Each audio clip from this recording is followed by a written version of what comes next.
J'ai fait un bac S2 que j'ai mis du temps à avoir parce que je l'ai fait 3 fois. Je m'appelle Nogay Ndiaye Mourgaye. Je suis mère de 2 enfants, épouse. Je suis née à Niary Tally. Donc j'ai grandi entre Niary Tally, Grand Dakar et Ouagou Niayes, où j'ai fait tout mon cursus scolaire, primaire, secondaire. J'ai fait le lycée Lamine Gueye, Delafosse et Blaise Diagne. J'ai fait les 3 lycées.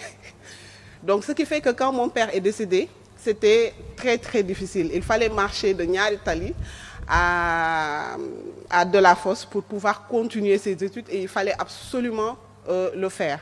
Et c'est là que j'ai commencé au fait à transformer ma table de travail en marché Sandaga. Je vendais du tout. J'ai commencé par une bague que j'ai achetée au marché HLM à 250, je m'en rappelle comme si c'était hier. Je l'ai achetée à 250 et je l'ai vendue à 500. Ben, je dis, donc ça marche, je peux me prendre en charge. Il faut que j'arrête de marcher de HLM de Ouagou Niayes, plutôt Niary Tally à Delafosse. Donc du coup, j'ai vendu la bague à 500. Je suis retournée au marché, le gars m'a vendu 2 bagues. C'est devenu 1000 francs, 4 bagues, c'est devenu 2000. Ben, j'ai rajouté des bracelets, j'ai rajouté des colliers et j'arrivais à 7h30 pour étaler ma table et vendre mes produits. Donc du coup, j'arrivais à prendre mon car rapide, j'arrivais à avoir mon pinton à midi et même un peu de sous pour donner à ma mère pour rajouter sur la marmite à la maison. J'étais en fac de sciences parce que je voulais faire médecine au fait. Et comme j'ai mis 3 ans pour avoir mon bac, je n'ai pas pu aller en fac de médecine parce que j'étais un peu trop âgée pour ça. Et donc je me suis inscrite en fac sciences, mais ça me disait rien. Ça me disait absolument rien. Et j'ai été postulée pour passer le concours d'hôtesse de l'air. C'était il y a... Après, on m'appelle, on me dit, vous êtes retenue pour être hôtesse de l'air, vous allez passer tel test et tout. Bon, tous les tests, je les ai passés comme ça. On était 400 et quelques au départ et on s'est retrouvés, on était 19 personnes. Et un matin, on m'appelle, on me dit, oui, finalement, vous êtes retenue pour être hôtesse de l'air et que vous allez intégrer la compagnie. Yes. De toute façon, on m'a appelé, je vais y aller, quoi. Et je suis partie, je me suis assise et la dame, après juste m'avoir salué, me dit, Nogay, je suis désolée, on est désolé, vous ne pouvez pas être hôtesse de l'air chez nous, vous avez une forte personnalité et un gros caractère. Je dis, hein? Ok. D'accord. Bon, sur le coup, je n'ai pas réagi. Hein. Je fais mon cinéma là aujourd'hui, mais il y a quelques années, ce n'était pas le cas. Et ben, je suis partie chez moi. Et c'est arrivé à la maison. Ma mère qui m'attendait de pied ferme, qui me fait alors, qu'est-ce qu'on t'a dit? Et quand elle m'a regardée, c'est ces images-là, au fait, qui sont plus venues dans ma tête. Et c'est ça qui m'a fait pleurer, au fait. Donc, c'était un moment vraiment... à l'expliquer, ça fait encore quelque chose, mais voilà. Et donc, quand j'ai commencé à pleurer, elle a compris que, voilà, ça s'est pas bien passé et que, voilà, un rêve venait de se briser et tout, voilà. Et comme c'est une femme forte, elle me dit, yalla mom jeexul. Yalla mom jeexul man ko jeexul kay ñu nek fa du ko jeex du ko jeex du fa jeex donc du coup jeexul quoi.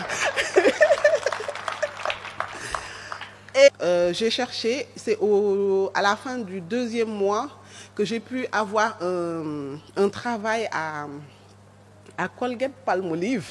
Le travail consistait à prendre une charrette et aller livrer du savon, des pâtes dentifrice, des oignons, tout ce que tu veux. Au fait, le matin, je me réveille, je vais dans les boutiques de Médina, je connais toutes les rues, je les ratissais. Parce que je ne sais pas si vous avez suivi l'histoire, mais je devais être dans un avion et je me suis retrouvée dans une charrette. J'y croyais pas jusqu'à ce que ça m'arrive. Même quand je dormais, je sentais comme si j'étais encore sur la charrette. J'en rigole aujourd'hui, mais c'était très, très, très dur. C'était très dur, Ben, mais ça m'a appris extrêmement beaucoup de choses. Ça m'a appris, ça m'a beaucoup donné de maturité. Ça m'a beaucoup endurci, je peux le dire comme ça. Et depuis ce passage-là, parce que c'est monter très haut et descendre, mais vraiment, vraiment, vraiment à un niveau...